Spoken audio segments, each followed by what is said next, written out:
வடுகபட்டிக்கு வலது பக்கம் பாரு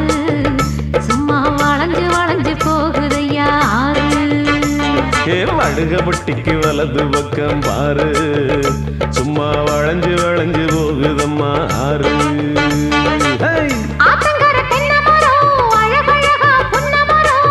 புருஷனை கேட்டுக்கம்மா 10ஆம் மாசம் புள்ள வரும் ஊருக்குள்ள மழை வரும் வடுகபட்டிக்கு வலது பக்கம் பாரு சும்மா வளைஞ்சு வளைஞ்சு போகுதம்மா ஆறு வடுகபட்டிக்கு வலது பக்கம் பாரு சும்மா வளைஞ்சு